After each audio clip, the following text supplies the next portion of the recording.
사랑 많으시고 자비로우신 하나님 아버지, 오늘도 우리와 함께 해 주심을 감사합니다. 오늘 거룩한 주일 주님 앞에 나와 또한 예배하게 하심을 감사드립니다. 오늘도 주님 앞에 나온 백성들을 불쌍히 여기시고 우리를 바라봐 주시고 또 우리에게 한없는 하늘의 은혜를 덧입혀 주시옵소서. 오늘도 말씀을 잘 받게 하시고 헌신을 결단하게 하시고 삶의 열매를 맺는 결단하는 복된 시간 되게 하여 주옵소서. 예수님의 이름으로 기도합니다. 아멘. 교회 소식 전해드리겠습니다. 리딩 지어스 성경 읽기가 이번 주부터 시작되었죠. 올해는요, 이 바이블 프로젝트 성경 개관 영상도 함께 볼 텐데, 여러분 보시니까 좀 만화로 돼 있고, 그래서 그림이 좀 기억에 조금씩 남으시죠? 그 바이블 프로젝트가. 그래서 영상이, 주일 영상이 2개로 늘긴 했지만, 길지 않은 영상이기 때문에, 여러분 그것도 보시면서 성경 읽는 데 도움이 되었으면 좋겠습니다. 포스트잇 전도지가 나왔습니다. 저희가 생각하기로는 매주 개인적으로 한 5개 정도씩 가져가시고 주변 분들에게 나눠주시면서 전도하는데 사용하셨으면 좋겠습니다. 그래서 이것을 그냥 전달만 해주셔도 좋겠고요. 그리고 예수님 믿으세요라고 하면서 전달해 주셔도 좋겠고요. 그래서 어떤 방법을 쓰시든지 간에 5개를 다 소진하고 오시는 겁니다. 한 주 동안. 그래서 아는 분들에게 전달해도 좋고 모르는 분들에게 전달해도 좋습니다. 어쨌든 그렇게 5개 정도 더 갖고 가실 분들은 더 갖고 가셔도 됩니다. 난 좀 더 많이 쓸 수 있겠다 하시는 분들은 좀 갖고 가셔서 우리 삶 속에서 이 전도지를 좀 나누면서 전도할 수 있도록 해주시기를 바랍니다. 올해는 가정교회 정착을 위해서 전 성도가 가정교회 평신도 세미나에 참석하고자 합니다. 일정을 제가 주보에 올려두었는데 이게 1년 일정 전체는 아니고요. 제가 그래도 추천할 수 있을 만한 교회, 조금 더 그나마 우리가 가면 좀 좋겠다라고 싶은 생각되어지는 교회들을 제가 적어 두었습니다. 그래서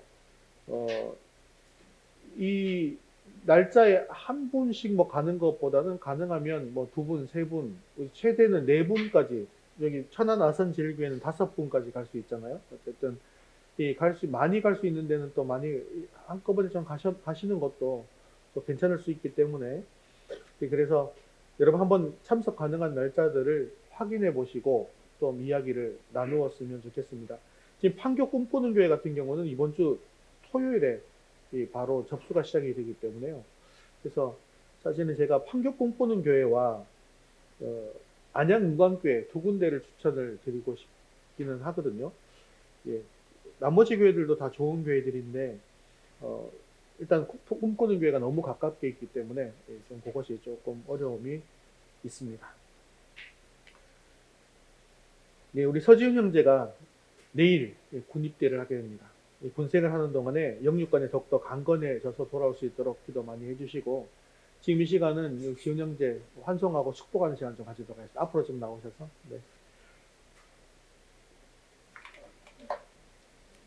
여기 쭈뼛쭈뼛 서주시고, 여기 가운데 한가운데 서주시고, 우리 축복하는 찬양 같이.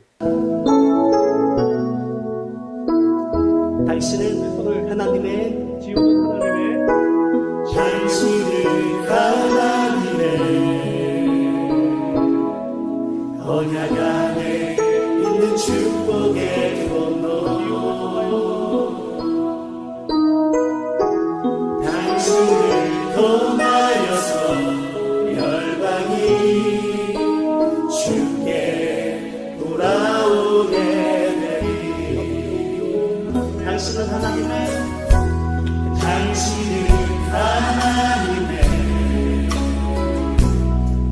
언약 안에 있는 축복의 통로, 당신을 통하여서 열방이 주께 돌아오게 되리. 우리 또 다른 분을 향해서 고백하십시다. 당신은 하나님의 언약 안에 있는 축복의 통로, 당신을 통하여서 열방이 주께 예배하는 자리,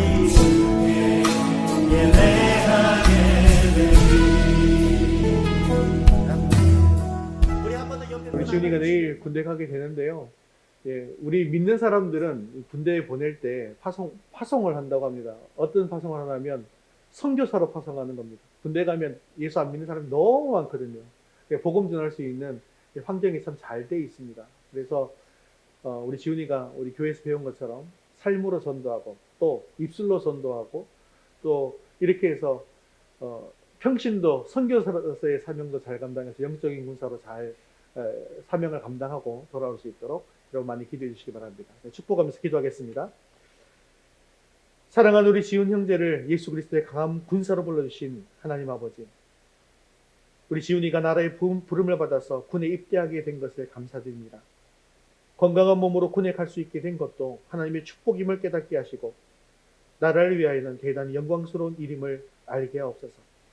내일부터 시작되는 지훈이의 군 생활에 주님께서 함께해 주셔서 엄격한 훈련과 규율에 잘 적응할 수 있도록 도와주시고 영적으로도 강력하게 붙들어 주셔서 여호수아와 갈렙과 같은 믿음을 가지는 계기가 되게 하여 주옵소서. 또한 믿음의 용사로서 군에 가서도 복음을 위해 귀하게 쓰임받는 평신도 선교사로서의 사명도 잘 감당하게 하옵소서. 군생활하는 동안 군대의 명령을 순종해 지키듯 주님의 군사로서 주님의 명령을 지켜 준행함으로 군 보고마를 잘 감당할 수 있게 하옵소서. 사랑과 은혜가 충만하신 하나님 아버지, 지훈 형제는 이제 우리 곁을 잠시 떠나 군으로 가게 되지만 무소부지하신 하나님께서 불꽃 같은 눈동자로 지켜주심을 믿습니다.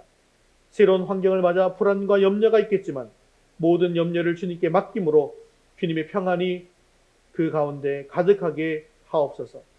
군생활하는 동안 좋은 지휘관과 선임, 후임을 만나게 하시고 서로 돕고 합력하여 맡겨진 임무도 성실하게 감당함으로 말미암아 삶의 복음을 전하는 축복의 통로, 복음의 용사가 되게 하옵소서. 18개월의 군생활을 통해서 더욱더 강한 영적인 군사로 거듭나게 해 주실 줄로 믿사오며 우리의 생명 되시고 소망 되시는 예수 그리스도의 이름으로 기도드립니다. 아멘. 우리 박수로 축복하면서 인사하고 들어가세요.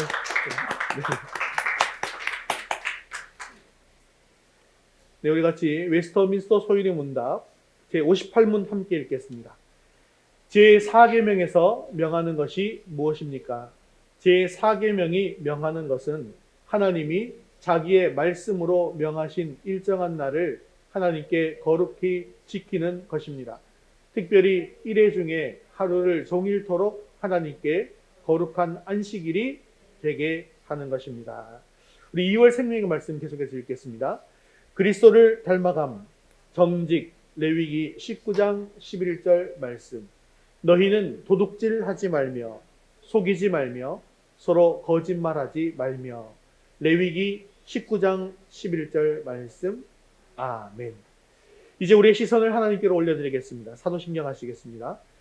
전능하사 천지를 만드신 하나님 아버지를 내가 믿사오며 그 외아들 우리 주 예수 그리스도를 믿사오니 이는 성령으로 잉태하사 동정녀 마리아에게 나시고 본디오 빌라도에게 고난을 받으사 십자가에 못 박혀 죽으시고 장사한 지 사흘 만에 죽은 자 가운데서 다시 살아나시며 하늘에 오르사 전능하신 하나님 우편에 앉아 계시다가 저리로서 산 자와 죽은 자를 심판하러 오시리라.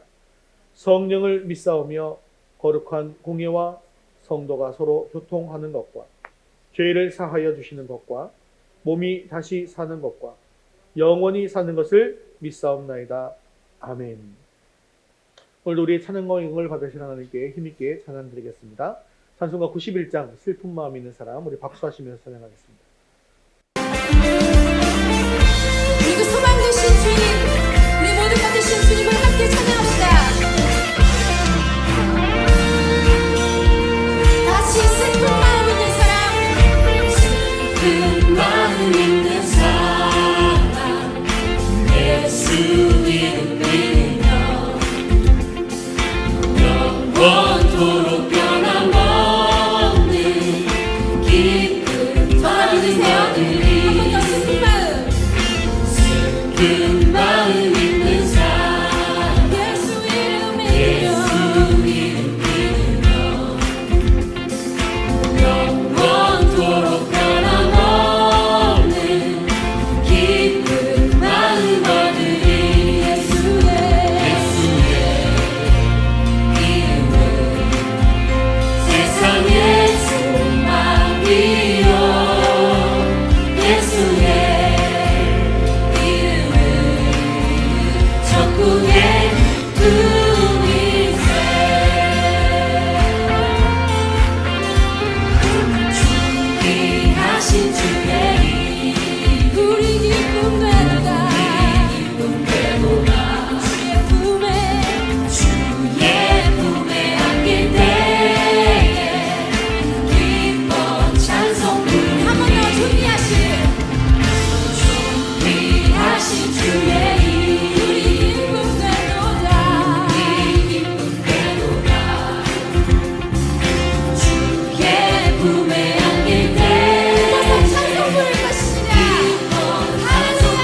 아버지 나를 안으시고 바라보시는 아버지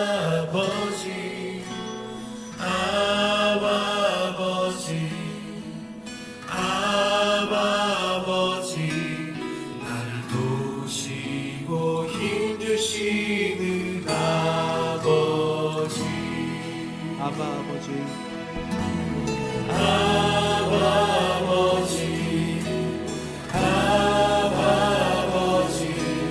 나를 안으시고 바라보시는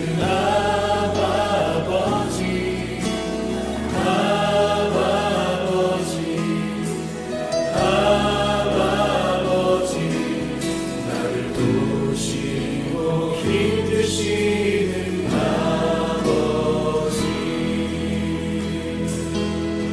주는 내 맘을 고치시고 볼 수 없는 상처 만지시네 나를 아시고 나를 이해하시네 내 영혼 새롭게 세우시네 아버지 나의 영혼을 주께 부탁드립니다. 나를 안으시고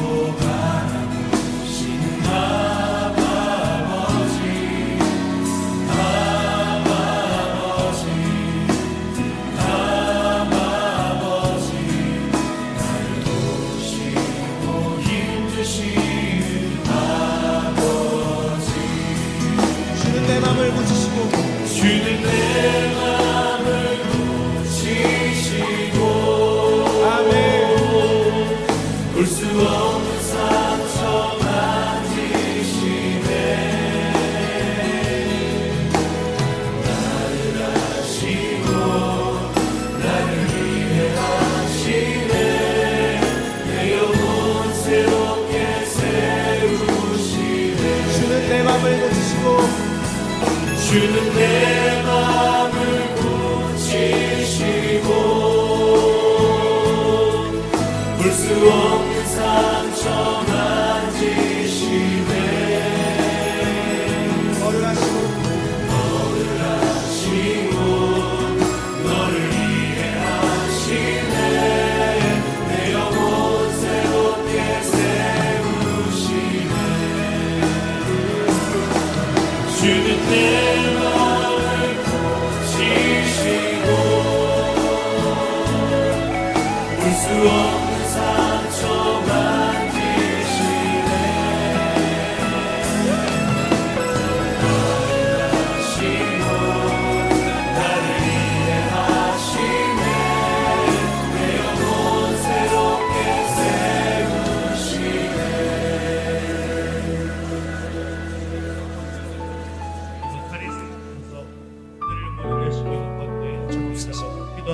주의 얼굴을 구하며 찬양합니다. 하늘의 문을 여소서 이곳을 주목하소서 주를 향한 찬양이 꺼지지 않으니 하늘을 열고 보소서 이곳에 임재하소서 주님을 기다립니다 기도의 향기가 하늘에 우리 간절한 마음으로 찬양합니다. 주여 임재하여 주소서 이곳에 오셔서 이곳에 앉으소서 이곳에서 드리는 예배를 받으소서 주님의 이름만이 오직 주의 이름만 이곳에 있으니 이곳에 오셔서 이곳에 앉으소서. 이곳에서 드리는 예배를 받으소서. 주님의 이름이 주님의 이름만이 오직 주의 이름만 높이 하늘소서. 주님 오 주님 채우소서. 주님 나의 잔을 높이 듭니다. 하늘 양식 내게 채워주소서. 넘치도록 채워. 우리 사모하는 심령으로 함께 주 성령을 찬양합니다. 오 주님, 오 주님 오 주님 채우소서. 나의 잔을 높이 듭니다. 하늘 양식 내게 채워주소서. 넘치도록 채워주소서. 우리 영혼을 만족하시옵소서. 자리한 시간 예배를 위해서 우리 예배를 기뻐받아 주시고 오늘 주님의 음성을 듣게 하여서 말씀을 통해 주님의 뜻을 이루어갈 결단이 있게 해달라고 함께 기도하신 후에 서지은 성도님 대표로 높이 듭니다. 하늘 양식 내게 채워주소서. 넘치도록 채워. 우리 사모하는 심령으로 함께 주 성령을 찬양합니다. 오 주님, 오 주님 오 주님 채우소서. 나의 잔을 높이 듭니다. 하늘 양식 내게 채워주소서. 넘치도록 채워주소서. 사랑의 하나님, 저희가 오늘 이 자리에 모여 주님의 이름을 찬양하고 기도할 수 있도록 허락해 주신 것을 감사합니다. 주님, 지나간 일주일 동안 저희의 행동과 생각으로 인해 주님을 실망시켰던 순간들을 돌아봅니다. 저희의 연약함과 부족함을 고백합니다. 저희를 용서해 주시고 다시금 새로운 마음과 소망으로 나아갈 수 있도록 도와주세요. 성도님들을 위해 기도합니다. 각자 삶의 자리에서 겪는 어려움과 고통을 주님께서 아십니다. 힘든 순간에도 주님을 의지하게 하시고 서로를 격려하며 함께 나아갈 수 있는 마음을 주시기를 간구합니다. 각자의 필요와 상황을 주님께서 공급해 주시고 평안을 허락해 주세요. 교회를 위해 기도합니다. 주님의 몸인 이 교회가 더욱 성장하고 사랑이 넘치는 공동체가 되기를 소망합니다. 저희가 서로를 사랑하고 섬기며 믿음의 길을 함께 걸어갈 수 있도록 저희를 이끌어 주세요. 위더스 교회가 신흥동 지역에 주님의 사랑을 전하는 매개체가 되게 하시고 많은 이들이 주님께로 돌아오는 역사가 일어나기를 간구합니다. 또한 말씀 전하시는 목사님을 위해 기도합니다. 목사님의 사역이 주님 안에서 더욱 풍성하게 열매 맺기를 기도합니다. 육체와 영혼이 강건하기를 바라며 주님의 지혜로 이끄심을 받아 맡은 사역을 잘 감당할 수 있도록 도와주세요. 목사님께서 혼자서 짊어지기 어려운 짐이 있다면 그 짐을 주께로 맡길 수 있도록 힘과 위로를 주시기를 원합니다. 앞으로 많은 일들이 저희의 삶을 기다리고 있겠지만 그 모든 일을 주님께 의지하며 나아가겠습니다. 어떤 상황에서도 주님의 인도하심을 신뢰하며 항상 주님과 동행하는 삶을 살게 해주세요. 저희 마음속의 두려움과 걱정을 제거하시고 오직 주님만을 바라보게 하시니 감사드립니다. 이 모든 기도를 사랑이 많으신 예수님의 이름으로 기도드립니다. 아멘. 아멘.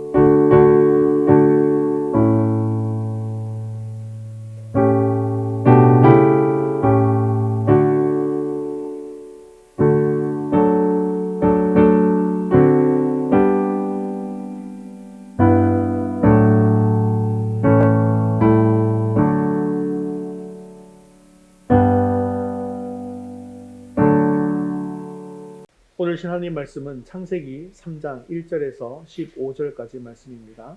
창세기 3장 1절에서 15절까지 말씀, 구약 성경 3면에 있습니다. 한 절씩 교독에서 제가 먼저 읽고 여러분 읽겠습니다.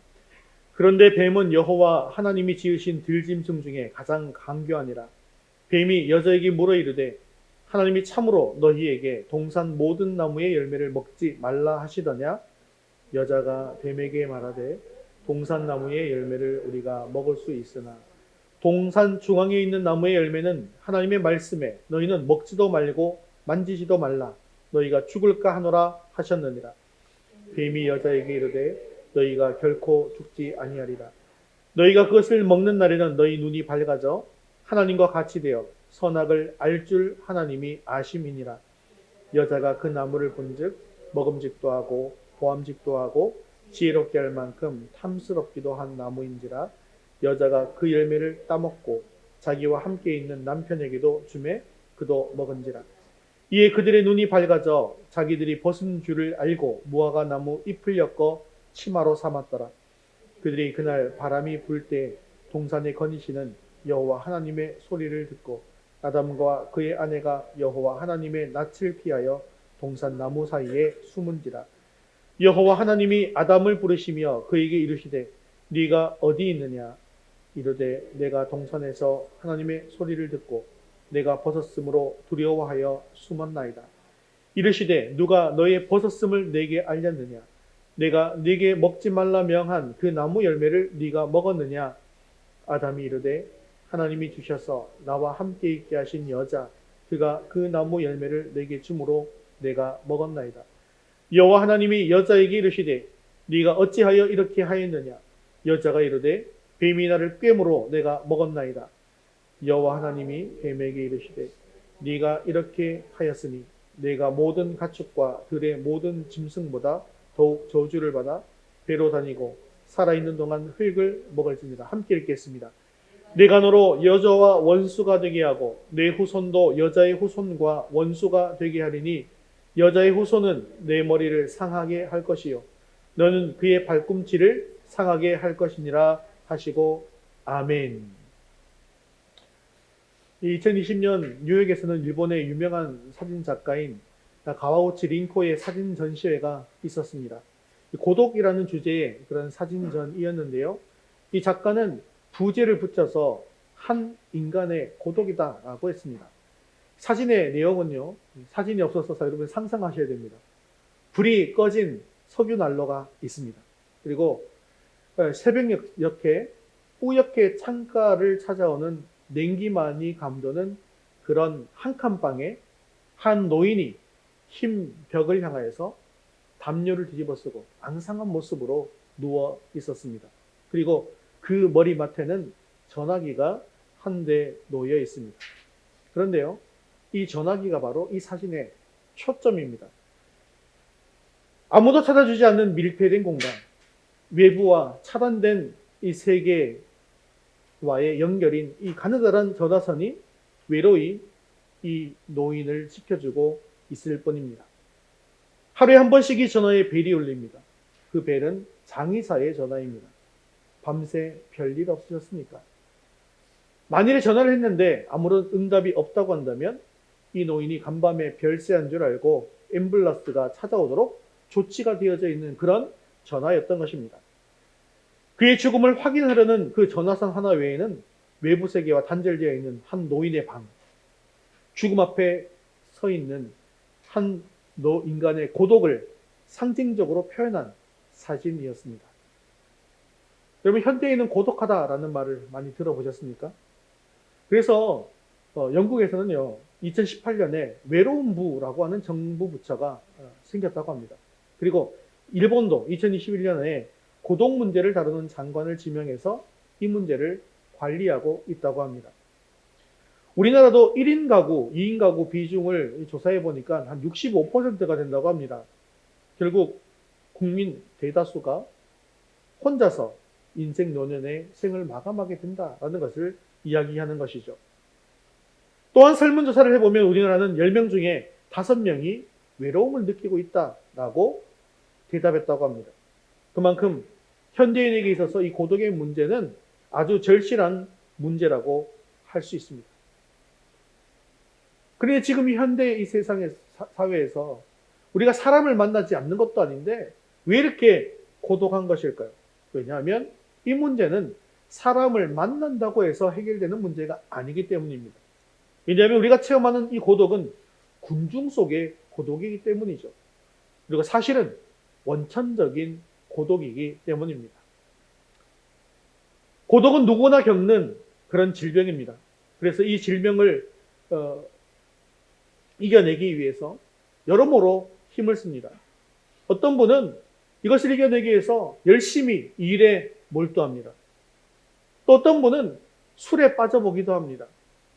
또는 TV나 게임, 또 SNS 이런 것에 빠져들기도 하죠. 그러나 그렇게 한다 하더라도 결코 고독이 사라지는 것이 아닙니다.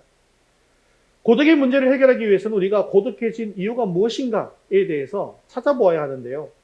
그 이유는 성경에 명확하게 나와 있습니다. 성경에 보니까요, 조상 탓이랍니다. 오늘 말씀을 통해서 인간 고독의 문제를 해결하고 우리를 가정교회로 부르신 이유를 발견하여서 세상에 고독한 많은 사람들에게 주님의 복음을 전할 수 있는 저와 여러분 되시기를 주님의 이름으로 축원합니다. 우리 첫 번째 같이 읽겠습니다. 범죄의 결과로 찾아온 고독. 오늘 본문 중에서 창세기 3장 15절, 이게 굉장히 유명한 구절이죠. 이것은 하나님이 뱀에게 내린 저주이자 또한 하나님의 원대하신 계획입니다.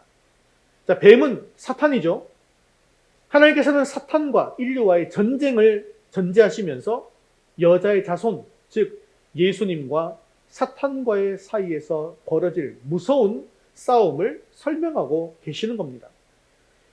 뱀이 여자의 자손의 발꿈치를 상하게 한다라고 하는 것, 이것은 예수님께서 십자가에 못 박혀 죽으시는 사실을 예시하는 것입니다. 그러나 바로 그 십자가에서의 예수님의 죽음이 뱀의 머리를 상하게 하면서 사탄을 파멸시켜버릴 사건이 될 것이다라는 것을 예고하고 계시는 것이죠. 그러므로 이 십자가 사건이라고 하는 것은 뱀의 머리를 깨뜨리기 위한 하나님의 놀라우신 그런 구원 계획이다라는 사실을 우리는 창세기 3장 15절부터 알 수가 있는 것입니다. 그래서 이 창세기 3장 15절을 무슨 복음이다라고 말한다고 여러분들이 몇 번 말씀드렸죠. 무슨 복음이라고요? 원시 복음이다. 그렇다면 왜 뱀이 이런 저주를 받으며 왜 사탄이 인류의 구세주와 이런 치열한 접전을 벌이다가 치명상을 입게 되는 것일까요? 이 문제를 이해하려면 우리는 성경을 처음부터 이해해야 합니다. 그때 우리는 사람이 앓고 있는 그런 고독이라는 병의 깊은 뿌리를 찾아볼 수 있게 된다는 것이죠. 창세기 초반에는 아담과 하와의 이야기가 나옵니다. 하나님께서 천지 만물을 지으신 이후에 보시면서 뭐라고 말씀하십니까? 좋았더라. 그리고 아담과 하와를 만드시고도 보시면서 이번에 또 뭐라고 말씀하십니까? 좋았더라인데 어떤 좋았더라? 심히 좋았더라. 이렇게 하나님 보시기에 아름답고 좋았던 에덴 동산, 그리고 아담과 하와였지만 그곳에 한 사건이 생기게 되었습니다. 이 사건은 바로 뱀이 하와를 유혹한 사건입니다. 하나님께서는요, 에덴 동산에 많은 실과를 주렁주렁 열리게 해주셨습니다. 이것들은 아담과 하와가 마음대로 먹으면서 즐길 수 있는 그런 것이었습니다. 그런데 거기에 단 하나 하지 말라고 하는 명령을 더해 주셨는데, 우리 창세기 2장 16절, 17절 말씀 같이 읽겠습니다. 여호와 하나님이 그 사람에게 명하여 이르시되 동산 각종 나무의 열매는 내가 임의로 먹되 선악을 알게 하는 나무의 열매는 먹지 말라. 네가 먹는 날에는 반드시 죽으리라 하시니라. 아멘. 이유가 뭔지는 잘 모르겠어요. 하지만 하나님께서는 뭘 하지 말라? 선악을 알게 하는 나무의 열매는 먹지 말라 하신 것입니다. 그런데요, 사탄은 이 먹지 말라라고 하는 명령을 믿기로 해서 하와를 유혹하는 것입니다. 사탄은 먼저 하나님의 사랑에 의심을 품게 만들었습니다. 하나님께서 이 선과 악을 알게 하는 열매를 먹지 말라고 하는 그 이유에 대해서 그럴듯하게 왜곡을 시키더라는 것이죠. 네가 그걸 먹으면 하나님처럼 될 수 있으니까 먹지 말라고 한 것이라고 하는 거예요. 그렇게 먹어도 된다라고 하신 모든 나무들의 실과를 보지 못하게 하고 대신 먹지 말라고 하신 한 나무의 열매에 시선을 고정시키도록 한 것입니다. 여러분, 사탄이 위험한 것은요, 하나님의 말씀을 활용하면서 그것을 살짝 비틀어가지고 이야기한다는 점입니다. 하나님의 말씀을 이야기하는데 끝에 가서 살짝 비틀어버리는 걸 뭐라고 합니까? 이단이라고 하죠. 그리고 이단들이 한결같이 말씀에 정통한 것처럼 느껴지는 이유도 바로 여기에 있는 겁니다. 그렇기 때문에 우리가 말씀을 배울 때 말씀을 제대로 건강하게 잘 배워야 한다는 것이죠. 이렇게 뱀이 유혹할 때 하와 안에 어떤 생각이 생기게 되었을까요? 그래, 우리 인간이 하나님처럼 될지도 모르니까 하나님께서 질투하시는 거야 라는 그런 의심이 생기기 시작한 것입니다. 그렇게 의심의 눈초리를 가지고 나무를 쳐다봤어요. 그랬더니 어떻게 됩니까? 그 나무의 열매가 먹음직해 보이는 거예요. 보기에 너무 좋아 보입니다. 야, 저것만 먹으면 갑자기 지혜로워질 것 같습니다. 그래서 너무나도 탐스러운 열매입니다. 저거를 먹으면 진짜로 내가 하나님과 같이 될 것 같은 생각이 든 나머지 결국 자기가 먼저 이 선악과를 따먹고 맙니다. 그리고 결국 남편에게도 먹게 합니다. 이것이 바로 인류의 조상이 저지른 첫 번째 범죄입니다. 사자성어로도 견물생심이라고 하는 말이 있죠. 즉 이것은 우리가 눈으로 무엇을 자주 보느냐에 따라서 우리 마음속에 무엇으로 채워지느냐가 정해진다는 것입니다. 그래서 우리 마음속에 자꾸만 세상의 것으로 채워지는 이유가 어디에 있을까요? 다른 것이 아닙니다. 하나님이 보라고 하신 하나님의 말씀보다 TV나 핸드폰을 더 많이 보기 때문입니다. 그러면요, 우리 마음속이 세상으로 자꾸 채워지는 거예요. 그리고 TV 속에 나오는 사람, 인스타에 나오는 사람보다 더 못한 것 같은 열등감이 생기는 거예요. 결국 그러다가 고독 속에 빠지게 되는 것입니다. 하지만 우리가 성경을 자주 보면 우리 마음속이 무엇으로 채워지게 될까요? 하나님의 말씀으로 채워지고 성령으로 채워지게 되는 것입니다. 그래서 하나님께서 주시는 하늘 기쁨과 평안이 우리 가운데 가득하게 되어진다는 것이죠. 흔히 우리는 죄라고 하면 뭐 도둑질하는 거나 사기치는 것 이런 것들을 생각하기 마련입니다. 물론 이것이 죄는 맞습니다. 그러나 이런 것들은 죄의 잔가지일 뿐이라는 거죠. 자, 이런 것들은요, 내가 죄인이기 때문에 나타나는 증세라는 거예요. 자, 그렇다고 한다면 근본적인 죄는 무엇일까요? 그것은 바로 아담과 하와가 지었던 죄입니다. 인간인 내가 누구처럼 되어보고자 했던 거예요? 하나님처럼 되어보고자 했던 거예요. 즉 죄의 뿌리는 내가 하나님이 되어보려고 하는 것입니다. 하나님께서 내 마음의 왕자에 들어와서 앉아 계셔야 하는데 그 자리에서 하나님을 몰아내고 내가 그 왕자를 차지하고 있더라는 것이죠. 그것이 바로 죄의 출발이 되는 것입니다. 히브리 사람들에게 있어서 선, 악이라고 하는 것은 아주 추상적인 그런 개념이 아니에요. 아주 현실적이고 아주 구체적인 것입니다. 그래서 히브리어의 모든 단어는 삶의 실제적인 동사에서 왔습니다. 그렇기 때문에 선이라고 하는 것은 내 실생활에서 유익한 것이고 악은 내 실생활에서 해가 되는 것을 말하는 것입니다. 자, 그렇다고 한다면 선악과를 따먹었다라고 하는 것은 무엇을 의미하는 것일까요? 이것은요, 이제부터는 나에게 있어서 무엇이 유익한지, 무엇이 나에게 해가 되는지 내가 내 스스로 결정하겠다는 것입니다. 이처럼 자기 중심적인 의지를 가지고 하나님을 멀리하는 것, 이것이 바로 죄인 것이죠. 아담의 범죄 이전에 하나님과 인간의 관계는 좋았습니다. 사랑과 신뢰의 관계였습니다. 서로 사랑했고 서로를 철석같이 믿었습니다. 그리고 그때는 너무나도 행복한 삶을 살았습니다. 그런데 마귀는 이 신뢰와 사랑의 관계에 쐐기를 박아버렸습니다. 의심의 쐐기인 것이죠. 뱀의 말을 믿은 아담과 하와는 하나님을 믿었다가는 이제 안 되겠다라는 생각을 하게 된 것입니다. 의심한 것이죠. 그리고 이제부터는 무엇이 나에게 이익이 되고 무엇이 나에게 손해가 되는지를 내가 스스로 내가 주인이 되어서 결정해야 되겠다라고 결심하게 되었습니다. 그리고 이 순간이 바로 하나님을 떠난 인간들에게 고독이 시작된 순간이라는 것이죠. 이러한 범죄의 결과는 세 가지로 나타나게 됩니다. 첫 번째 어떤 결과가 나타나느냐? 수치심이 생기게 되었다는 거예요. 선악과를 먹은 이 두 사람의 눈이 어떻게 됐어요? 밝아지게 됐어요. 그래서 지금 자신들이 벗은 몸임을 알게 되었습니다. 그렇게 수치심이 생기게 되었고 무화과 나뭇잎으로 치마를 엮어서 몸을 가리게 되었습니다. 그런데 여러분 무화과 나뭇잎으로 치마 만들어 보신 적 있으십니까? 없으시죠? 근데 상상해 보세요. 무화과 나뭇잎으로 치마를 엮어서 만들면 며칠 정도 입을 수 있을까요? 뭐 겨울 같으면 조금 더 하려면 모르겠지만 아무튼 날씨가 조금만 덥거나 뭐 하면 이 나무가 어떻게 됩니까? 나뭇잎이 다 말라서 부스러져 버리죠. 그래서 내 걸로는 내가 아무리 만들어서 입어도 그 수치심을 가릴 수 있다 없다? 가릴 수가 없게 된다는 것입니다. 근데 2장에 보면요. 그들은 벌거벗었음에도 불구하고 부끄러워하지 않은 것을 볼 수가 있습니다. 그런데 범죄한 뒤에는 벌거벗은 것을 수치스러워하고 있는 것이죠. 이처럼 인간에게 수치심이 생기는 때는 하나님의 계명과 뜻을 어겼을 때라는 것입니다.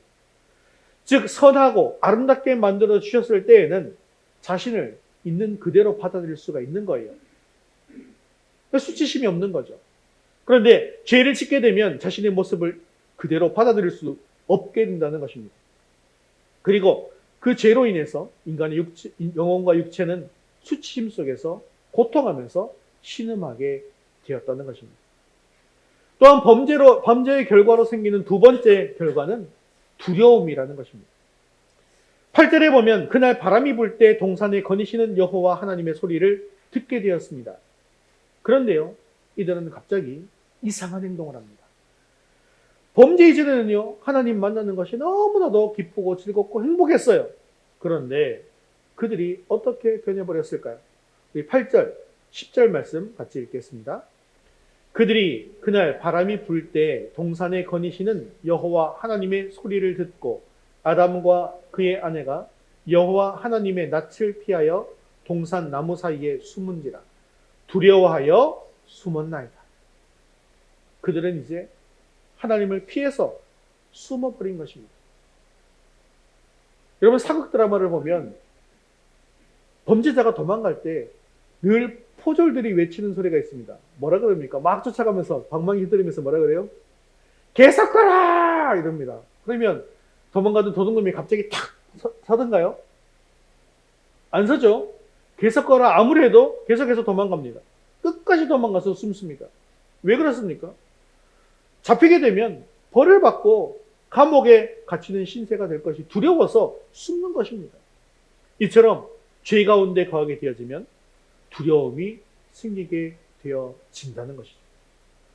자, 범죄의 결과의 또 세 번째는 뭐냐면 사랑의 관계가 무너지게 된다는 것입니다. 이처럼 수치심과 두려움이 인간을 지배하게 되면 방어 기제가 작동하게 되는데요. 9절과 10절 말씀 계속해서 같이 읽겠습니다. 여호와 하나님이 아담을 부르시며 그에게 이르시되 내가 어디에 있느냐? 이르되 내가 동산에서 하나님의 소리를 듣고 내가 벗었으므로 두려워하여 숨었나이다. 하나님이 아담에게 부르시면서 네가 어디 있느냐라고 물으십니다. 아담은 제가 벗은 것이 두려워서 숨었습니다 라고 대답합니다. 그런데요, 지금 이 말이 사실입니까? 거짓입니까? 한번 잘 생각해 보세요. 아담이 숨은 이유가 벗었기 때문에 숨은 겁니까? 사실 숨은 이유는 벗은 몸이기 때문에 숨은 게 아니죠. 벗은 게 두려워서 숨은 게 아니지 않습니까? 따먹지 말라고 한 선악과를 따먹었기 때문에 숨은 것입니다. 즉 지금 아담은 거짓말을 하고 있는 것입니다. 사랑의 관계에서 거짓말을 하기 시작했다라고 하는 것은 이제 이 사랑의 관계가 무너지고 있다는 표시입니다. 그래서 하나님께서 그 점을 지적해 주시는 것이죠. 하나님께서 네가 벗은 몸인 것을 누가 알려주었느냐? 라고 물으시자 아담이 12절에 이렇게 대답합니다. 같이 읽겠습니다. 아담이 이르되 하나님이 주셔서 나와 함께 있게 하신 여자 그가 그 나무 열매를 내게 줌으로 내가 먹었나이다. 무슨 말이에요? 하나님이 나에게 여자를 주셨기 때문에 이런 일이 발생했다는 겁니다. 그리고 그 여자가 나에게 열매를 주어서 내가 먹을 수밖에 없었다고 하면서 자신의 죄를 합리화하면서 자신의 죄도 또한 부정하고 있습니다. 이것은 아담만 이랬습니까? 하와도 똑같았습니다. 하나님이 하와에게 물으실 때 하와 역시도 자신의 죄를 드러내면서 용서를 구하는 것이 아니라 자신의 죄를 뱀에게 전가하면서 비난하며 합리화하고 자신의 죄를 부정하다라는 것이죠. 하나님께서 하와를 만들어주실 때 아담은 뭐라고 얘기합니까? 뼈도 나의 뼈, 살도 나의 살이라고 하면서 너무나 기뻐했지 않습니까? 그런데 이제는 아내에게 손가락질하는 사람이 되어 버렸습니다. 그리고 하나님이 만들어준 이 여자 때문이니 결국 이 모든 것은 하나님 책임입니다. 라고 탓하는 사람이 되어버렸다는 것이죠. 이렇게 죄로 인해서 하나님과의 관계도 깨어져 버렸고 또 무엇의 관계도 깨어져 버린 거예요? 부부의 관계, 인간과의 관계도 깨어져 버린 것입니다. 이렇게 인류상의 첫 번째로 우리는 수치를 알게 됐습니다. 또한 두려움을 알게 됐습니다. 그로 인해서 사랑의 관계도 깨어졌습니다. 우리는 이들의 자손이라는 것이죠. 그렇기 때문에 우리는 본능적으로 우리 마음속에 수치를 가지고 살고 있습니다. 또한 이 수치심은 무엇으로 연결된다고요? 두려움으로 연결됩니다. 진짜 내 모습이 발각되면 어떻게 하나? 라고 하는 그런 두려움이라는 것이죠. 그래서 우리는 내 주위에 성을 쌓게 되는 것입니다. 그리고 마음문을 꽉꽉 닫습니다. 그러면 그 결과가 뭘까요? 외로움이 찾아오고 고독이 찾아오게 된다는 것입니다. 그렇다고 한다면 늘 인간은 이렇게 수치심과 두려움과 고독 속에서만 살아야 하는 것일까요? 우리 두 번째 같이 한번 읽어보겠습니다. 수치와 두려움과 고독을 이기는 방법. 우리를 너무나 사랑하시고 잘 아시는 주님께서는 바로 이 문제를 해결해 주시기 위해서 이 세상에 오셨습니다.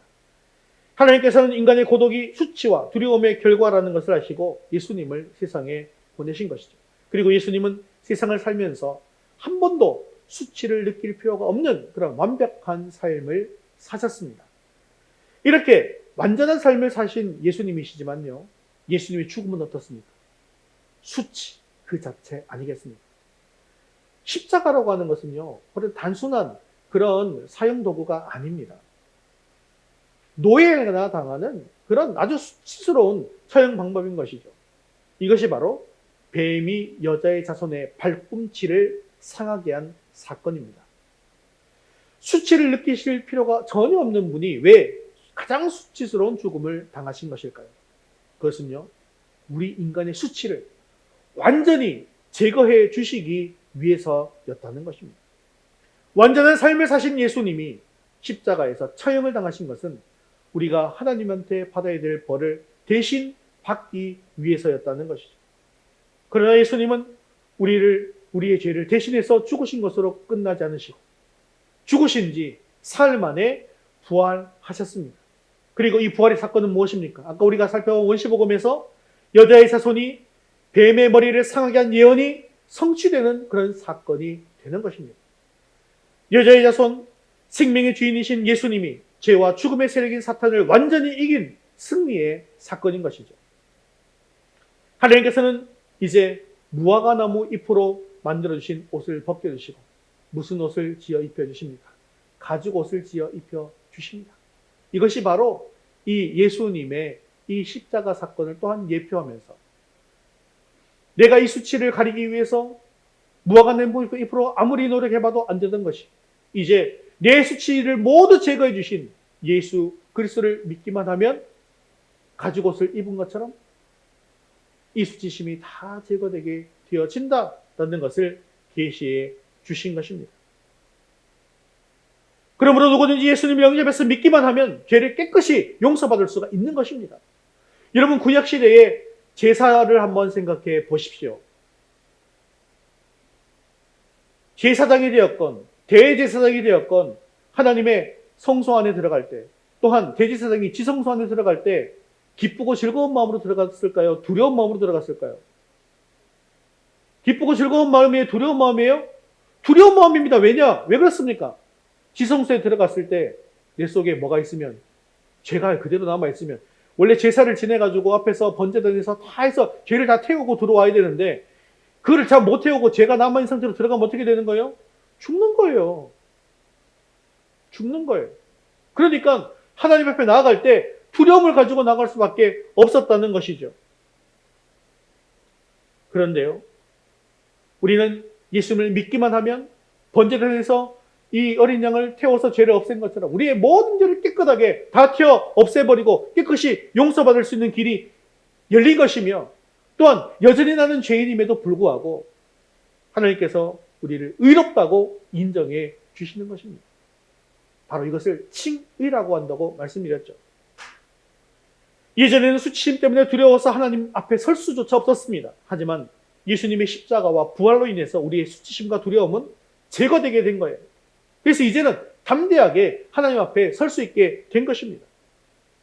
이처럼 수치심과 두려움의 제거는, 자, 우리와 하나님과의 관계가 어떻게 되었다는 거예요? 회복되었다는 거예요. 예전에는 하나님께서 아담아 어디 있느냐 하니까 아담이 두려워서 숨었어요. 근데 지금은요, 아담아 어디 있느냐라고 우리에게 물으신다고 한다면, 예, 제가 여기에 있습니다. 이렇게 할 수 있게 되었다는 것이죠. 이제 하나님은 멀리 계시는 분이 아니십니다. 내 안에 계십니다. 나와 함께 계시는 분이십니다. 하나님은 이제 무섭고 두려워야 할 심판자가 아니시라는 거예요. 나를 사랑하시고 나를 용납해 주시는, 아까 우리가 찬양드렸던 아빠, 아버지라는 거예요. 예수님 때문에 이러한 관계의 회복이 가능하게 된 것입니다. 그런데요, 예수 그리스도께서 이루어놓으신 이 관계 회복은 하나님과 우리 사이에만 일어난 것이 아닙니다.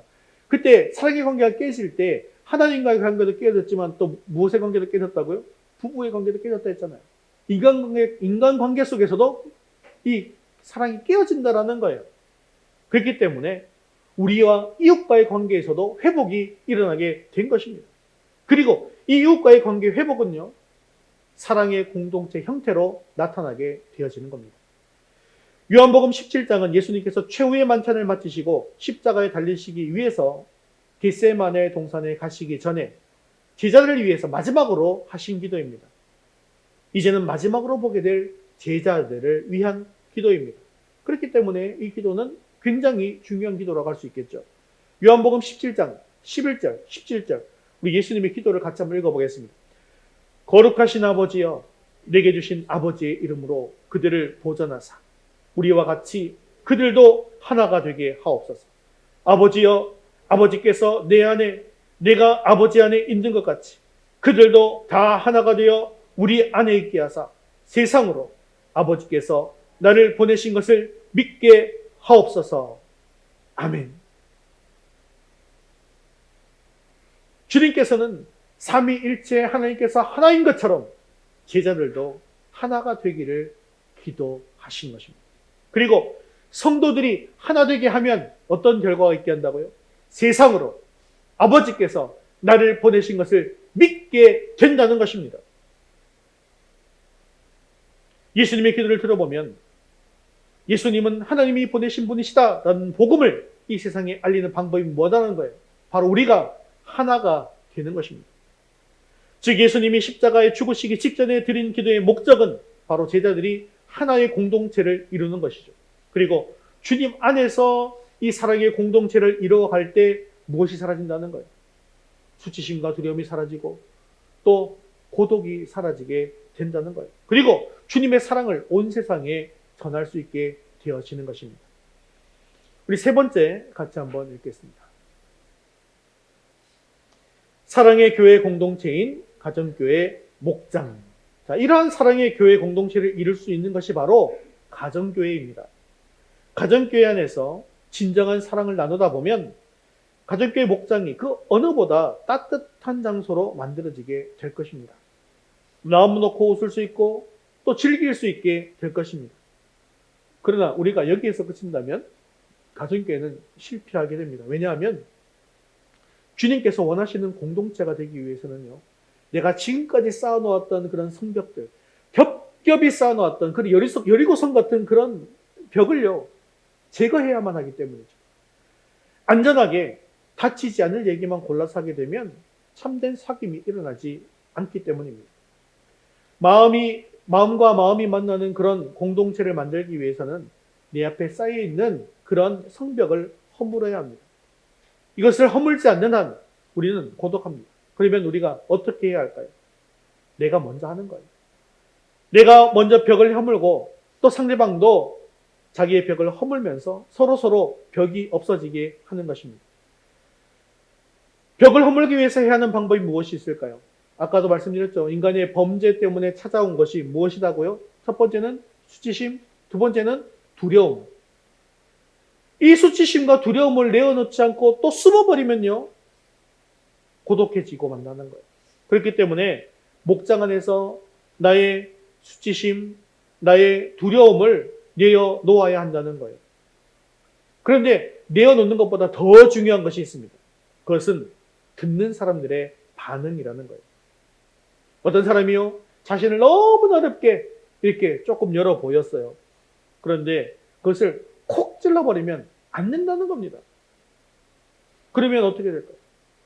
아이, 그렇게 하면 안 돼! 콕 찔러버리면요, 살짝 열었다가요, 어떻게 한다고요? 조개가 자기 입 닫듯이 탁 닫아버린다는 거예요. 그리고 다시는 마음문을 열지 않습니다. 더욱더 강력한 성벽을 세우게 된다는 거죠. 그리고 그는 다시 고독의 상태로 들어가야 됩니다. 그러면 또 다른 방법으로 또 마음의 문을 차지해야 하는데, 이건 이렇게 해야 돼, 저건 저렇게 해야 돼, 막 이렇게 막 계속해서 처방만 내려줘요. 그럼 될까요, 안 될까요? 그것도 안 되는 거예요. 나는 도무지 할 수 없는 일들을 계속해서 정답이라고 자꾸 처방을 주는 거예요. 그것도 안 되는 겁니다. 그것은요, 상대방이 자신보다 열등하다는 것을 그렇게 여기게 만드는 그런 일이기 때문이죠. 그러므로 우리는 해야 할 일이 있습니다. 간증을 나누는 것입니다. 자신이 겪었던 똑같은 경험을 이야기해 주는데요, 그냥 이야기해 주는 것이 아니라 따뜻한 마음을 가지고, 사랑하는 마음을 가지고 말해 주는 것입니다. 그럴 때에 그 사랑의 마음으로 인해서 마음문이 더 열리게 되어지고, 내가 갖고 있었던 성벽들이 다 무너지게 되어진다는 것이죠. 그러면서 이제 그 수치심과 두려움도 사라질 뿐만 아니라 하나가 될 수가 있게 되어진다는 것입니다. 사랑하는 성도 여러분, 우리 인간이 처음 창조될 때부터 외롭게 살라고 창조된 것이 아닙니다. 우리의 이 외로움은 수치심과 두려움 때문입니다. 외로움을 잊고 하나님이 원하시는 공동체를 이루기 위해서는 나의 벽을 허물고 남을 수용할 수 있어야 합니다. 당장 자신의 모든 것들을 다 확 노출시켜라, 이런 뜻이 아니에요. 그러나 우리가 자신을 둘러싸고 있는 담을 언젠가는 허물어야 하고 조금씩은 열어야 한다는 사실을 알고 있어야 한다는 것입니다. 이것이 바로 우리를 가정교회로 부르시고 공동체를 이루게 하신 이유라는 것이죠. 말씀을 맺겠습니다. 사랑하는 성도 여러분, 우리가 악한 세상에 살고 있는 한 현대인들은 고독합니다. 인류 조상의 죄의 결과로 찾아온 수치심으로 인해서 인간은 끊임없이 고통하게 되었습니다. 그리고 그 수치가 드러났을 때 인간은 이 수치를 모면하기 위해서 숨으며 비난하며 합리화하며 부정하는 그런 방어 기제를 사용합니다. 하지만 그런 고통이 없어지나요? 그렇지 않습니다. 계속해서 개인과 관계와 공동체와 사회 속에서 고통이 증가하고 있는 것은 지금 이 시대의 현실이 아닙니까? 이렇게 수치심과 두려움의 고통 속에서 고독한 사람들에게 우리가 예수님의 제자다라는 사실을 알게 하는 방법을 예수님께서 직접 가르쳐 주셨습니다. 그것은 바로 우리 공동체가 하나됨을 보여주는 것입니다. 그렇기 때문에 우리가 전도하기 위해서도 해야 하는 가장 첫 번째는 사랑의 공동체를 형성하는 것입니다. 우리의 수치심과 두려움들을 다 내려놓고 벽이 사라지고 사랑과 용서의 관계, 헌신의 관계가 확립된 그런 사랑의 공동체를 만드는 것이죠. 그리고 이것이 바로 주님께서 원하시는 가정교회 공동체인 것입니다. 하나님을 모르는 사람들은 고독합니다. 심지어 고독하다는 사실조차 인정하지 않습니다. 하지만 또 그 고독을 해결할 수 있는 길이 없다고 생각하기 때문에 더 외로워지는 것입니다. 이런 분들이요, 마음과 마음이 만나는 그런 사랑의 공동체를 보게 되었을 때 자신의 외로움이 무엇인가를 제대로 깨닫게 되는 것이죠. 그리고 그 가정교회 안에 초청되어 와서 이 외로움이 풀릴 때에 그들이 무엇을 고백하는 거예요? 아, 예수님이 하나님의 아들이십니다. 예수님이 바로 나의 구세주이십니다. 예수님이 바로 나의 주님이십니다. 라는 것을 고백하게 된다는 것이죠. 이제 우리는 하나님께서 우리를 가정교회 공동체로 부르신 이유를 명확하게 아시고 먼저 사랑의 공동체를 이루고 예수님을 알지 못하는 주변의 고독한 이들을 초청하고 또한 그들에게 우리의 하나됨을 보임으로 말미암아서 예수님을 믿는 역사, 예수를 믿는 사람으로 가득한 그런 부흥의 놀라운 역사가 일어날 수 있게 되어지기를 주님의 이름으로 축원합니다. 우리 다 같이 자리에서 일어나셔서 헌신송 하나 되게 하소서 함께 찬양드린 후에 기도와 축도로 예배를 마치겠습니다.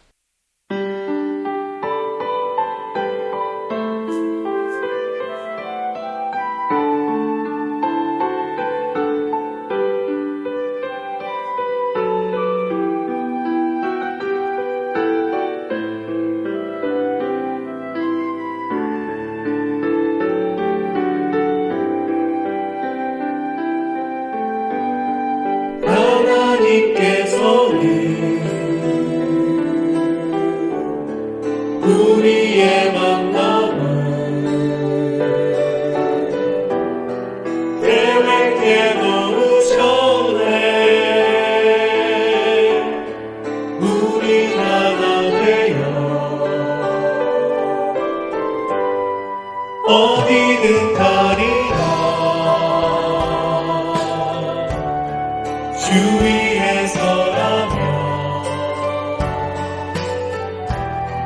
무엇이든 하리라. 당신과 함께 우리는 하나 되어 함께 걷네. 하늘아 원진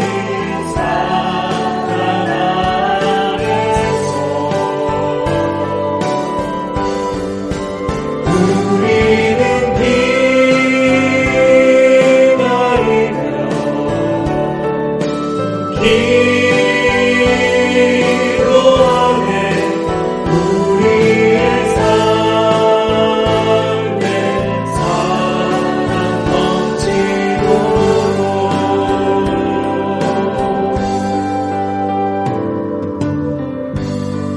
또 우리 모임은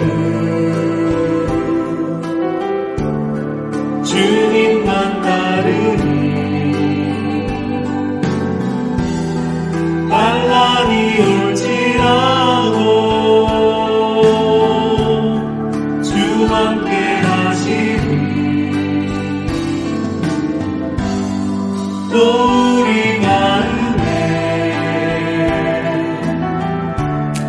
시험이 닥칠때 어둠은 지나가고 새 아침 주시니 우리는 하나 되어 함께 걷네.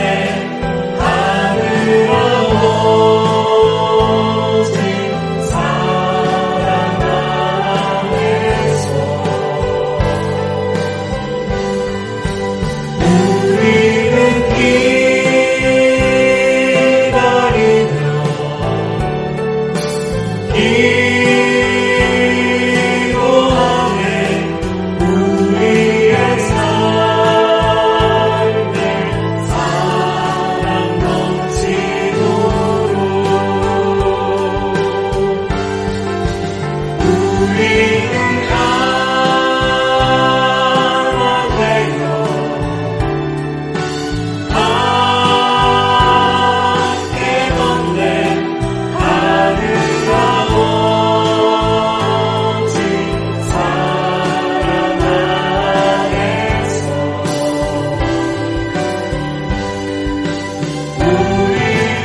아담의 죄로 인해 수치심과 두려움이 찾아오고 하나님과의 관계가 깨짐으로 고독한 인생이다. 이 모든 문제를 해결해 주신 예수님을 믿음으로 회복됨을 믿고 감사하게 하옵소서.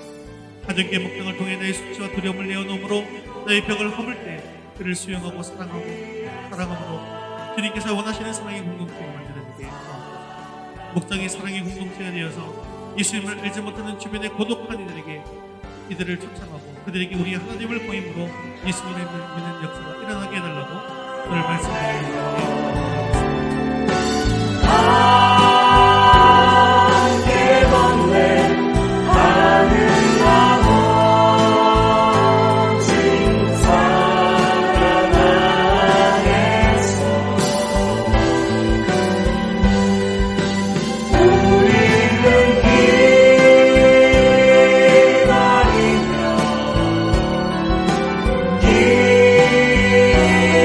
기도하네 우리의 삶에 사랑 넘치도록 우리의 삶에 사랑 넘치도록.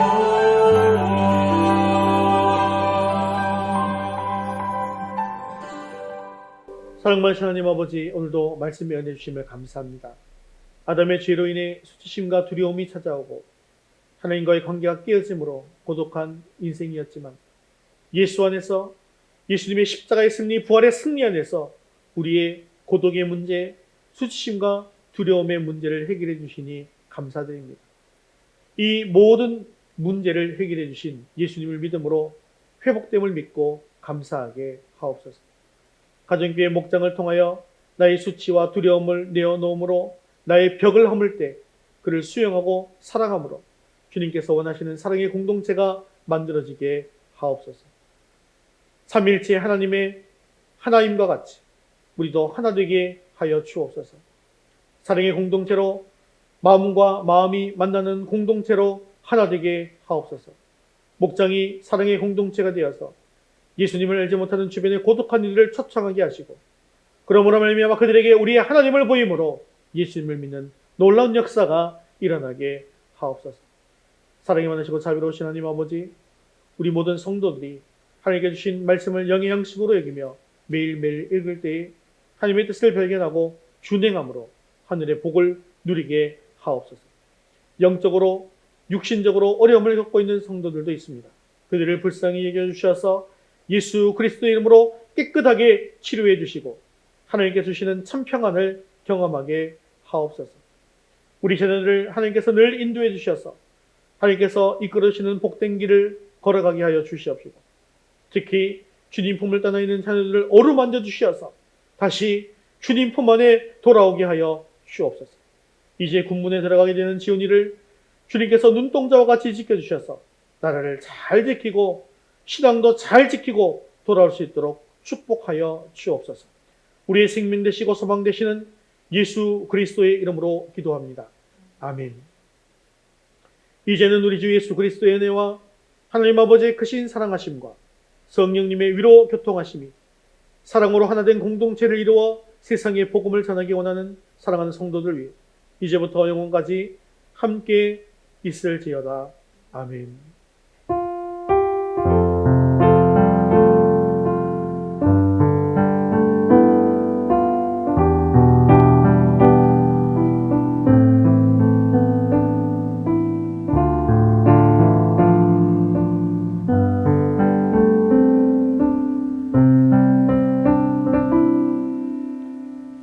우리 2월 파종 찬양 부흥이 있으리라 우리 박수하며 찬양하겠습니다.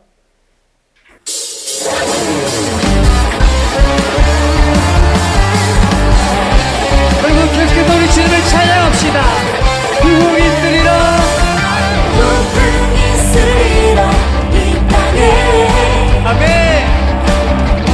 부흥이 있으리라 이 땅에. 동쪽과 북쪽, 서쪽, 남쪽, 북쪽에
믿음으로 승리하는 되시기 바랍니다.